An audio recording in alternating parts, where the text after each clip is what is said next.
오늘 본문의 배경이 되는 갈릴리 지방 나인이라는 마을은 보시는 지도에서처럼 오른편으로 갈릴리 호수가 보이고, 그리고 그 왼쪽 아래로는 예수님이 자라나셨던 나사렛이 보입니다. 나인이라는 곳은 이곳 나사렛에서부터도 남동쪽으로 8km 정도 떨어져 있는 마을입니다. 오늘날은 이 마을의 이름을 네인이라고 불리우고 있는데, 현재에는 아랍 사람들이 이곳에 거주하고 있습니다. 예수님께서 이 마을로 가실 때 커다란 무리가 예수님과 함께 동행했다고 11절 말씀에 나옵니다. 그 후에 예수께서 나인이라는 성으로 가실새 제자와 많은 무리가 동행하더니, 많은 무리, 제자들도 함께 했고 예수님을 따르는 기타 많은 사람들도 함께 주님과 길을 갔다는 뜻이죠. 예수님이 가시는 곳 어디에서나 큰 무리가 주님의 뒤를 따랐습니다. 그런데 이 많은 사람들이 그 마을 입구에 가까이 도착했을 때 그들은 또 다른 한 큰 무리를 만나게 됩니다. 12절 말씀에 의하면 이 무리는 장례 행렬이었습니다. 성문에 가까이 이르실 때에 사람들이 한 죽은 자를 메고 나오니 이는 한 어머니의 독자요 그의 어머니는 과부라. 그 성에 많은 사람도 그와 함께 나오거늘. 12절에도 많은 사람이라고 기록하고 있죠. 그러니까 11절에 나오는 많은 무리, 그리고 12절에 나오는 많은 사람들이 한 그룹은 나인성으로 들어가려고 했고 또 한 그룹은 그곳에서부터 나오고 있었던 것이죠. 이 두 무리가 마을 입구에서 마주치게 되었습니다.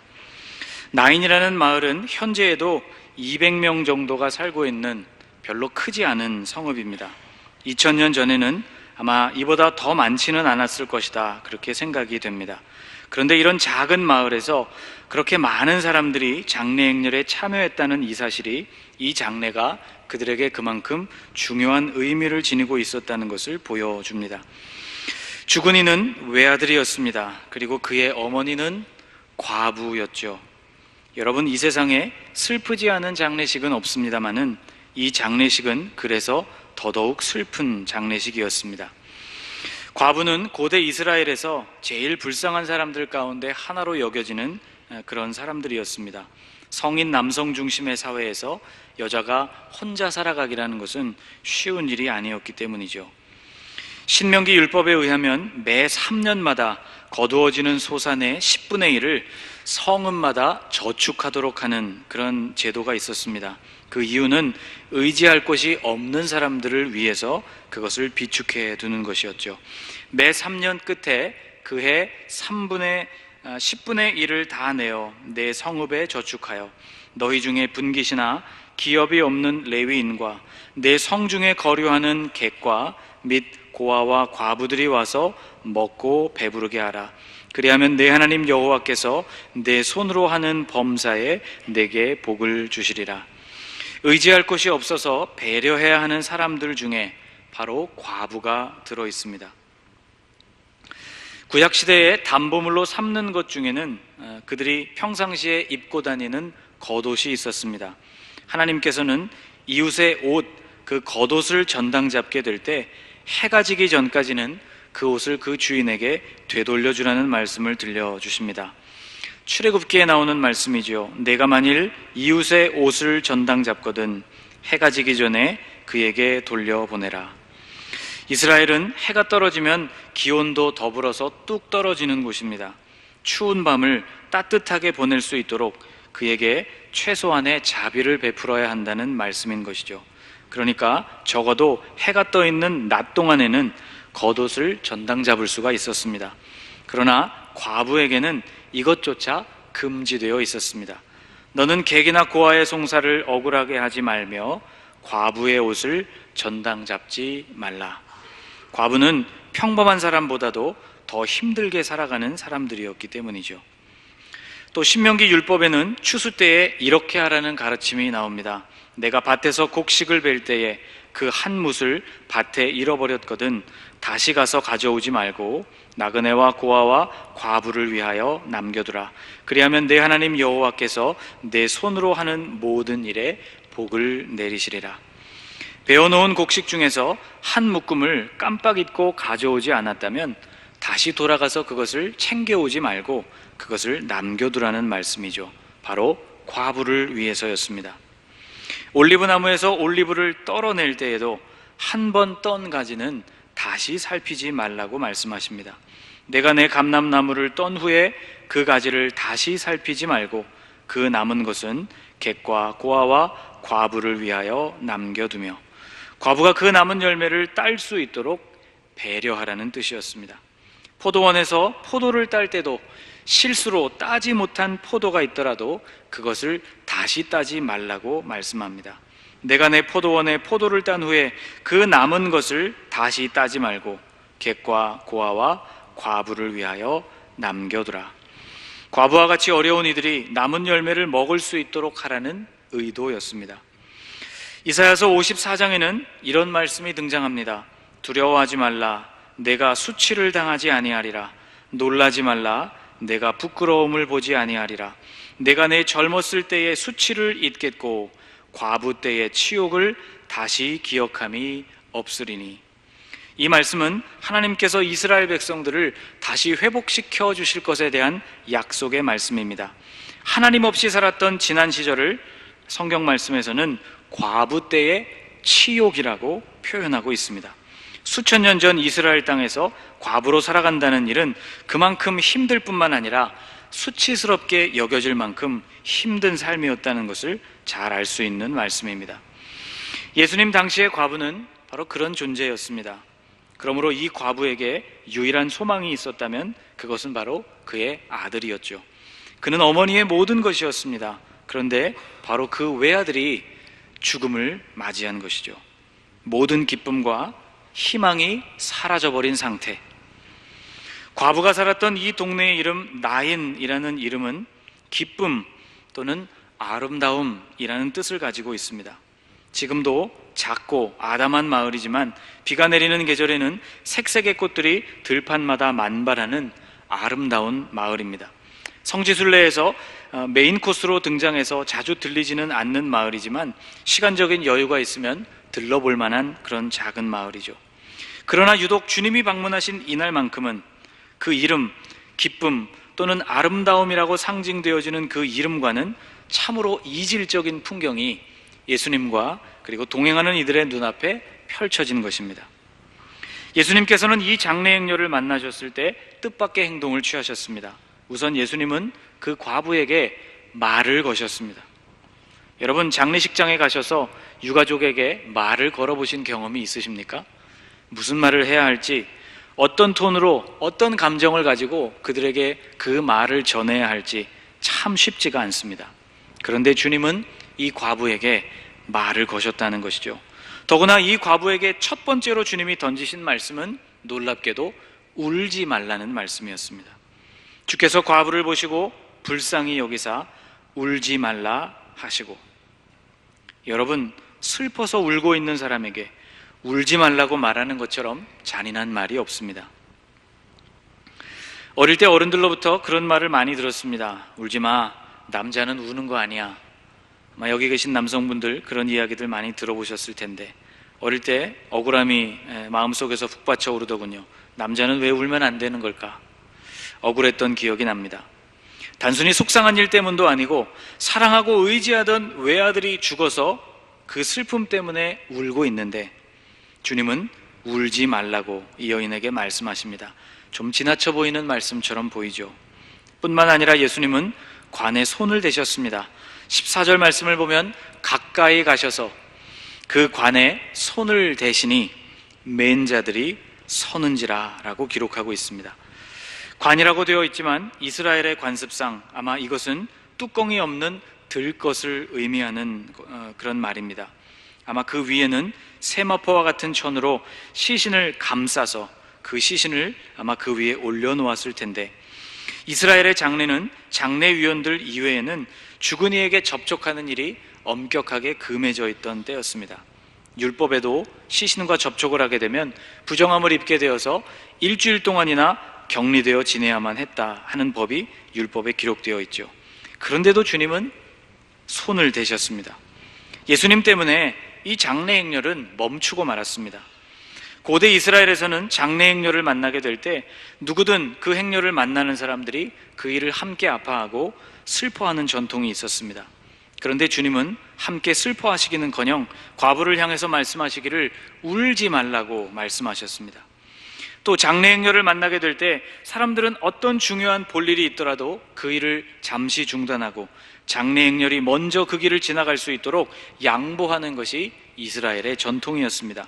그런데 주님은 길을 비켜주시기는커녕 함께 가는 자들에게 자, 장래 행렬이 나오고 있으니 우리가 길을 비켜줍시다, 그렇게 말하시기는커녕 관에 손을 대셔서 그 행진을 중단시키셨습니다.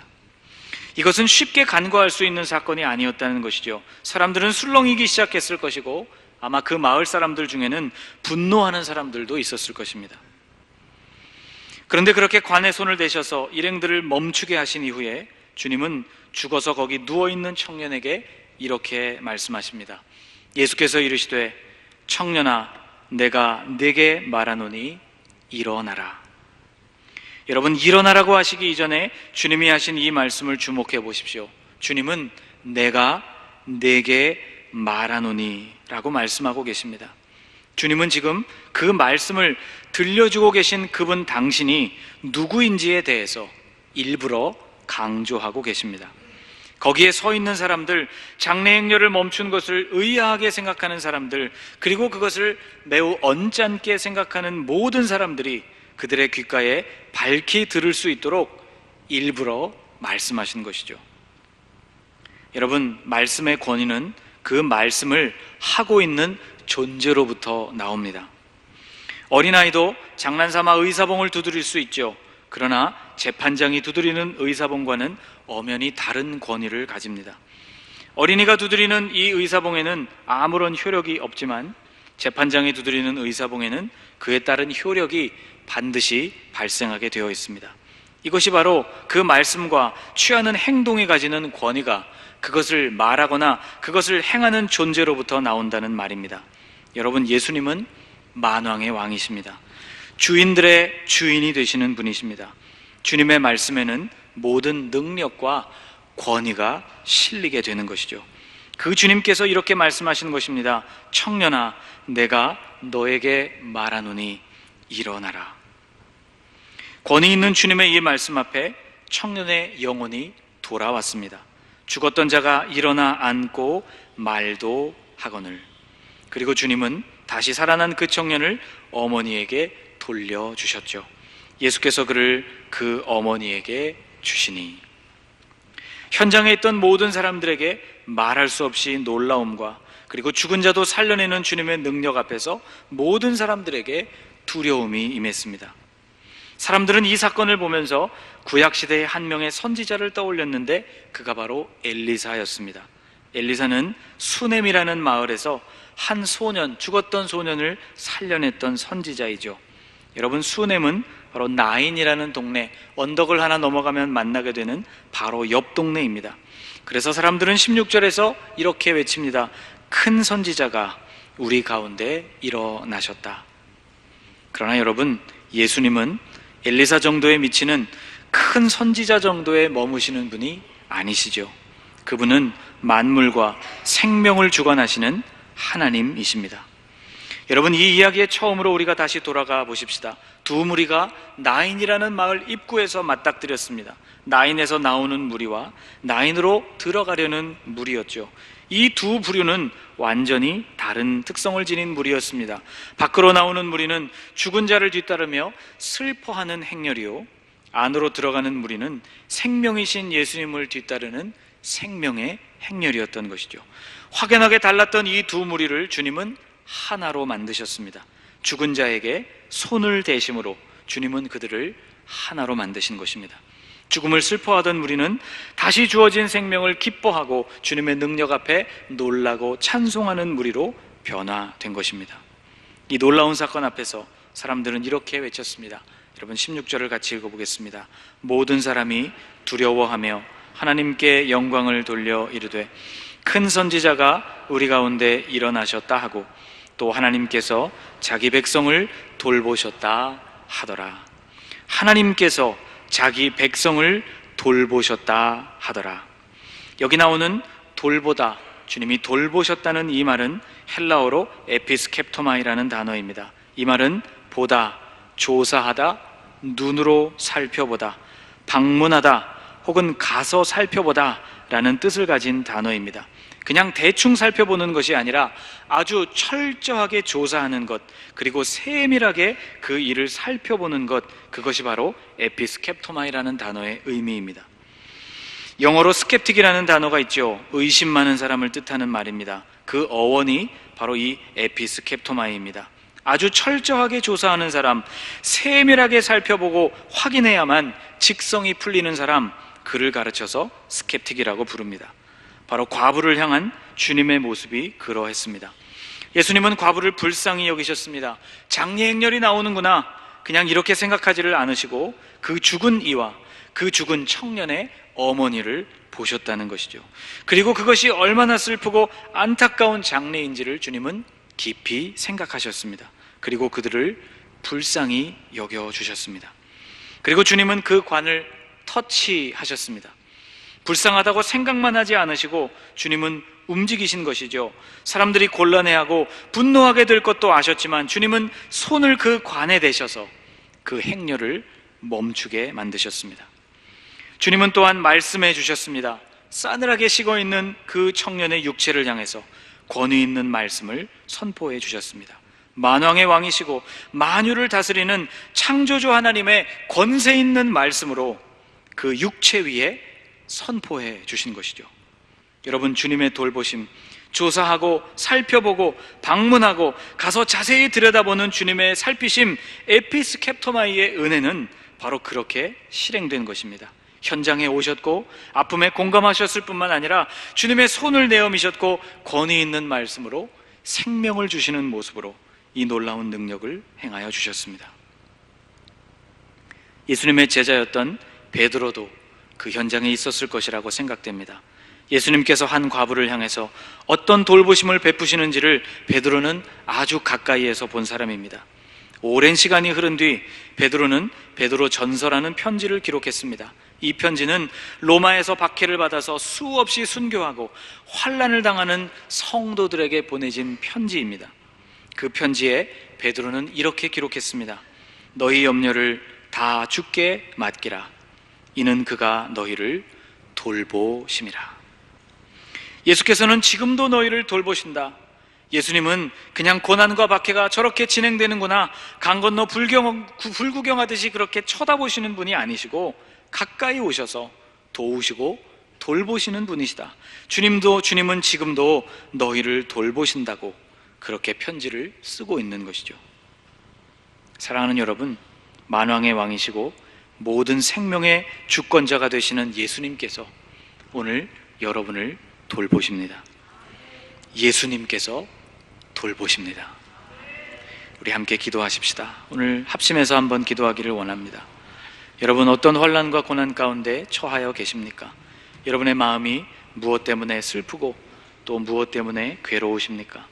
주님은 멀리서 우리의 모습을 강 건너 불구경하듯이 그렇게 보시는 분이 아니십니다. 주님은 우리 가까이 다가오시는 분이십니다.